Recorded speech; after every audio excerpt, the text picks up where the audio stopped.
रामराम मंडळी. विदर्भाच्या भटकंतीत आपण आत्ता आलेलो आहोत भंडारा जिल्ह्यातील पवनीच्या किल्ल्यावर. सध्या आपल्याला समोर त्या पवनी किल्ल्याचं नव्यानं बांधलेलं प्रवेशद्वार दिसत असेल. सुंदर अशा पद्धतीत त्या पवनी किल्ल्याचं हे नवीन प्रवेशद्वार अगदी अलीकडच्या काळात पवनी किल्ल्याचं हे नवीन प्रवेशद्वार बांधण्यात आलेलं आहे. पण खूप सुंदर अशा पद्धतीने हा महादरवाजा या ठिकाणी बांधला आहे. या ठिकाणी आपण महादरवाजाच्या दोन्ही बाजूला ही अशी एक नक्षीकामाने परिपूर्ण खिडकी म्हणूयात. पवनी किल्ल्याला ज्याप्रमाणे महादरवाजा बांधण्यात आला अलीकडच्या काळात नव्याने, त्याच वेळेस ही तटबंदी इथे आपल्याला बांधलेली दिसते.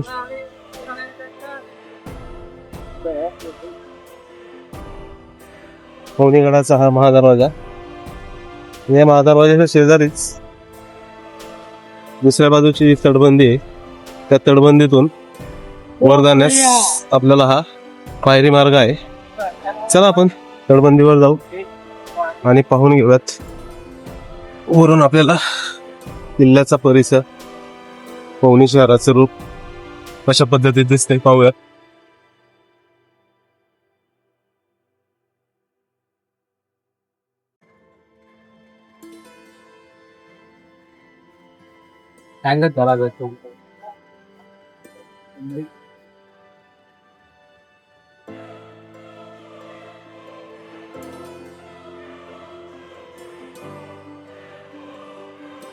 इथे हा एक खुर्जाचा आकार येथे देऊन ही तटबंदी येथे थांबवलेली आहे.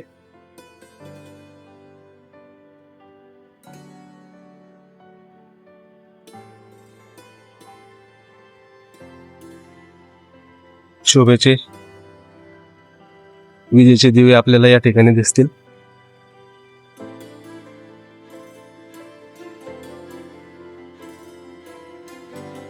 नव्याने बांधलेल्या महादरवाजावर आपण आता आलोय. जो नगरखान्याची इमारत आपण म्हणतो त्या ठिकाणी आपण आहोत. आणि हा गावात जाणारा मार्ग,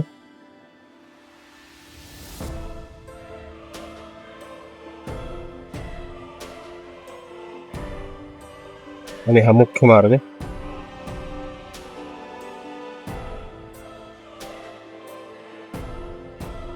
या ठिकाणी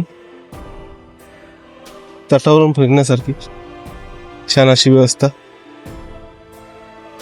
प्रशासनाने केलेली आहे.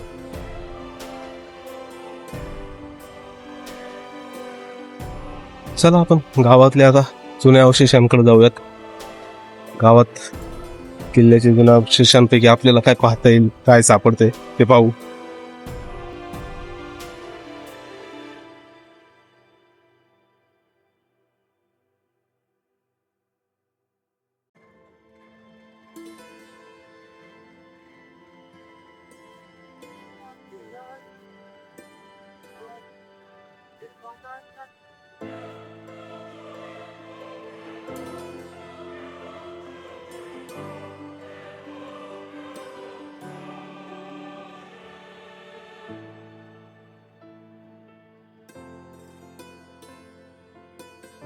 माय बाप आवाज आहे ना बोल.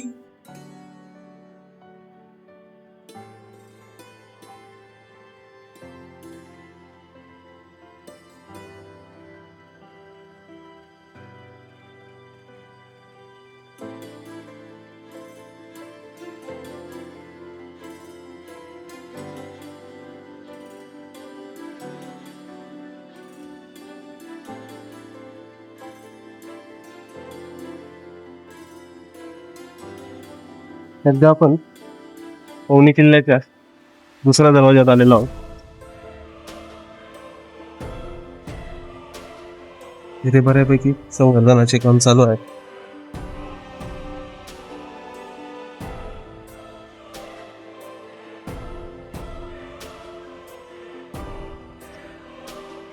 समोर आपल्याला ही नवीन बांधली तटबंदी व त्याच्या खाली असलेले वास्तू अवशेष आतमध्ये जाऊन पाहूयात आपण. अंधार असल्यामुळे लक्ष देत नाही, पण आतमध्ये कदाचित कधी दर्ग्याचं दृश्य असेल पाहिजे. टोनी किल्ल्याच्या दुसऱ्या दरवाजातून आपण आत येऊन आता या वर जाणाऱ्या जिन्यातून गडावर जाऊयात. बऱ्यापैकी इथे किल्ल्याचे काम चालू आहे आणि नव्याने उभारण्यात आलेली तटबंदी.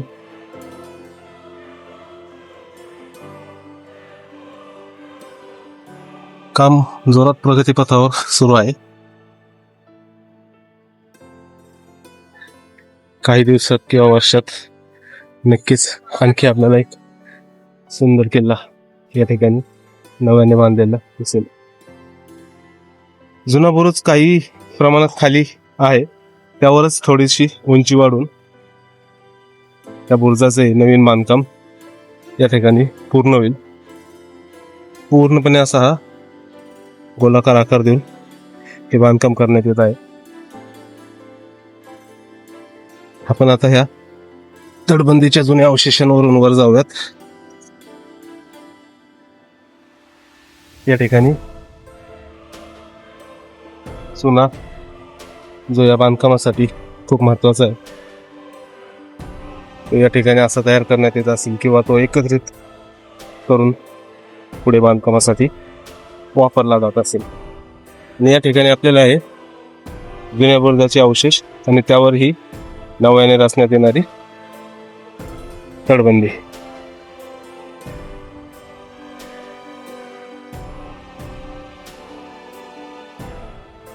चला पुढे आणखी काही पाहायला भेटते बघूयात. तटावरून पुढे येऊन आपण दुसऱ्या बुरुजाच्या या ठिकाणी पोहोचतो. बऱ्यापैकी चांगल्या स्थितीत असलेला हा दुसरा भरभक्कम असा बुरुज. या बुरुजावर फक्त समांतर अशी ही रचना समतल अशी केलेली आहे. कदाचित भविष्यात या ठिकाणी अशा वरचा एक कठड्याचा भाग पण तयार होऊ शकतो.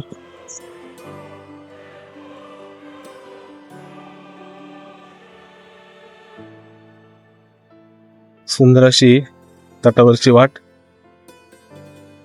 ही पण दगडी चिरे बांधून लेपून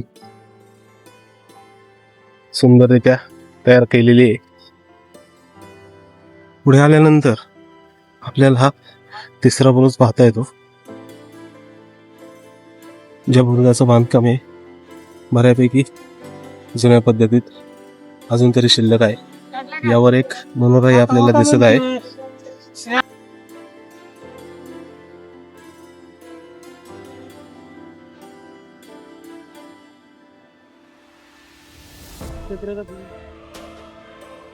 बऱ्यापैकी सुंदर असा बुरुज. या ठिकाणी हा मनोरा अजून शिल्लक आहे. ह्या मनोऱ्याचा वरचा काही भाग पडझड झालेला आहे आणि ही आपली पाकळ्यांची भिंत. बऱ्यापैकी उंच अशी तटबंदीची भिंत आपल्याला या ठिकाणी पाहता येते. अनेक किल्ल्यांवर माणूस बाहेरच पाहू शकेल या इतपत, या उंचीपर्यंत अशी ही पाकळ्यांची रचना असते. पण इथं पूर्ण कदाचित आपण इथं जर उभं राहून बाहेरचं बघायचं म्हणलं तर आपल्याला एखादा स्टूल घ्यावा लागेल. या ठिकाणी ही अशी रचना, कदाचित हे शौचकूप असण्याची शक्यता आहे.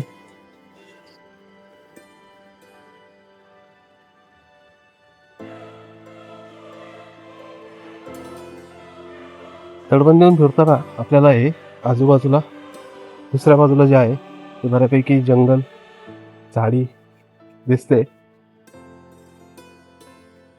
इथे आपल्याला चौथा बुरुज दिसेल. उंची ही खरंच खूप इतर किल्ल्यांपेक्षा जास्त आहे. तुम्ही पाहू शकता, मी जर उभं राहायचं म्हणलं तर माझी उंची इथपर्यंत येते आणि इथून अजून एवढा भाग वरती शिल्लक आहे. इथे या जंग्या मारगिरीसाठी समोरासमोर आणि ह्या काहीच्या खालच्या दिशेत असणाऱ्या या ठिकाणी कदाचित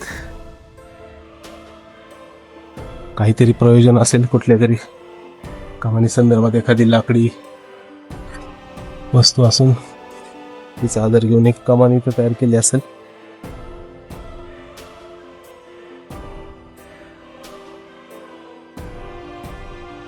आश्चर्य करणारं हे बांधकाम आणि इतर किल्ल्यांच्या मानानं सुस्थिती जी आहे, ज्या चांगल्या स्थितीत ते आहे ते खरंच दुर्मिळ आहे. आता बऱ्याच किल्ल्यांवर आपल्याला तुटलेले, पडझड झालेले बुरुज, नाहीशी झालेली तटबंदी असे अवशेष पाहता येतात, पण इथे ही अखंड तटबंदी आपल्याला दिसते. पुढे आल्यानंतर हाही तसाच भरभक्कम असा बुरुज आणि त्याची ही आतली बाजू, आणि या बुरुजावर येण्यासाठी ह्या दोन्ही बाजूंच्या आपल्या पायऱ्या मार्ग.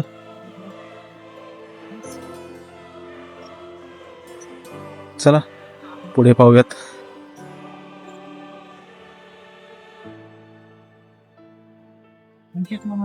ह्या अशा आपल्या संग्या तिन्ही बाजूला मारा करण्यासाठी, समोर उजवीकडे आणि हा डावीकडे.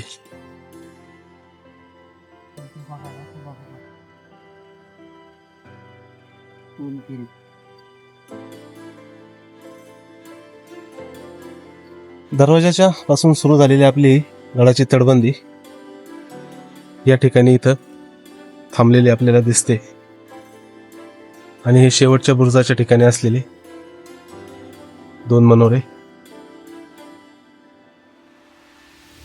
हा कदाचित एक मुख्य बुरुज असू शकतो.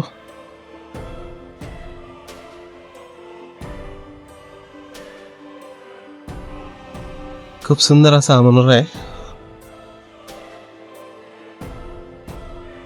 या ठिकाणी आपल्याला हा एक गोलाकार आकाराचा खड्डा पाहायला भेटतो.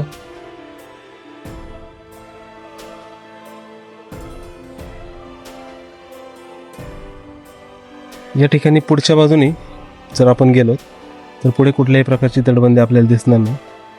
ही एक सलग मोठ्या प्रमाणातली तटबंदी येथे आहे. तटबंदीने चालत पुढे आल्यानंतर आपल्याला शेवटचा जो बुरुज लागतो, ज्या ठिकाणी आपल्याला हे दोन मनोरे पाहता येतील, त्या दोन मनोऱ्यांपासूनच्या पुढच्या बाजूला आपल्या हे तटबंदीचे अवशेष नाहीसे झालेले आहेत. अशा प्रकारे आपल्याला हा बुरुज या ठिकाणी पाहता येतो, आणि ही तटबंदी येथे थांबलेली आहे. इथून पुढे जे आहे ते सगळं पडझड झालेलं वास्तू आहे. कदाचित ही ह्या संवर्धन कामात परत एकदा उभी केली जाईल. चला तर मंडळी, विदर्भाच्या भटकंतीतला आणखी एक किल्ला इथे पूर्ण झालेला आहे. भंडारा जिल्ह्यातील पवनीचा किल्ला, आणि हा त्याचा ब्लॉग तुम्हाला कसा वाटला ते नक्की कळवा. आणि विदर्भातले आपले भटकंतीचे सर्व व्हिडिओ, या अगोदरचेही आणि इथून या ब्लॉगच्या पुढे असणारे सर्व व्हिडिओ नक्की पहा. चला तर भेटूयात पुढच्या भटकंतीत.